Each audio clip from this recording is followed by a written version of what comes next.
Hello, my name is James, and I'm excited to introduce you to our S&OP Value Anticipator.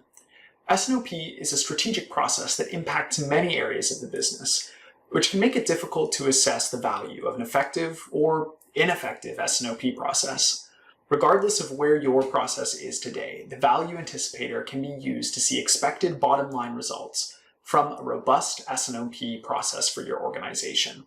Before we start, keep in mind that these numbers are rough estimates, and I'd highly encourage you to adjust any calculations, values, or categories needed to make it as relevant as possible.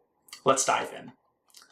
The S&OP Value Anticipator has three sections: the company profile, the expected returns, and a sample internal rate of return for a mature S&OP process. Let's start with your company profile. You can fill in as many of these blanks as you'd like, but the more information you can provide, the more accurate the model will be. The annual revenue should represent the same business or business unit that will be used throughout the sheet. For example, if you're looking at only one site or division, use that division's annual revenue if possible. Enter this one as a value in dollars or any other currency. I'll use an example of a company that has $100 million in revenue. Next, we can enter the respective cost of goods sold as either a value or a percent of this revenue. I'll set mine to 60% or $60 million.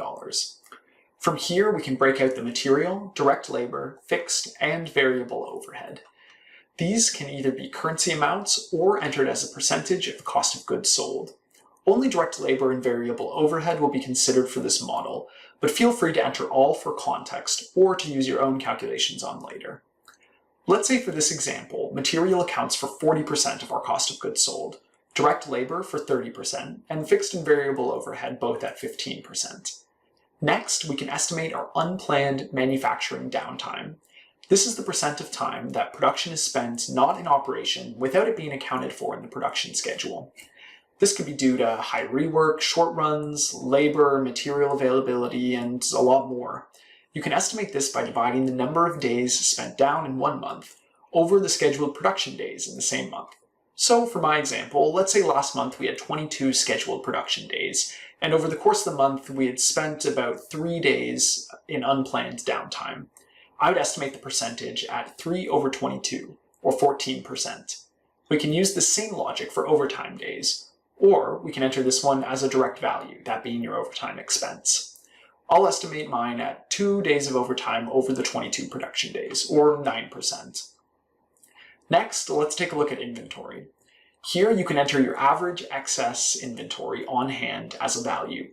For example, let's say last year my company had an average excess on-hand inventory of $5 million. From here, we can enter the annual average obsolete inventory write-off as a percentage of this excess inventory, or we can enter it as the actual value of the write-off. I'll say that my obsolete inventory was about equal to 15% of my excess inventory from last year. Next, we can look at our freight, or our transportation costs. The annual freight should be your annual inbound and outbound shipping costs. This is for both material and for finished goods, and we can put this in as a value.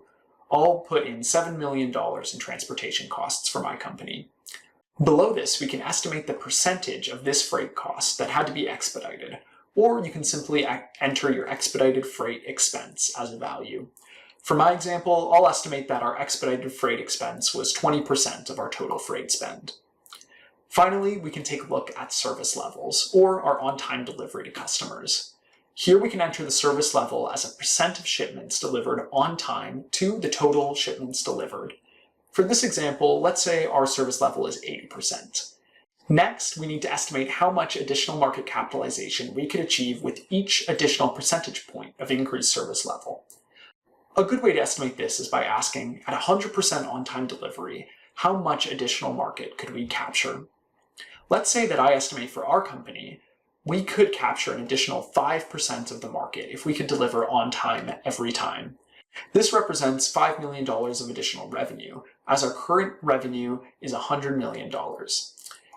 And if our current service level is 80%, that means that each additional percentage point of service level would have to account for $250,000 in revenue.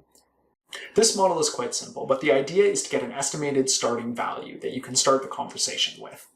Make sure that this number and all the other values used in this model make sense for the results your organization can achieve.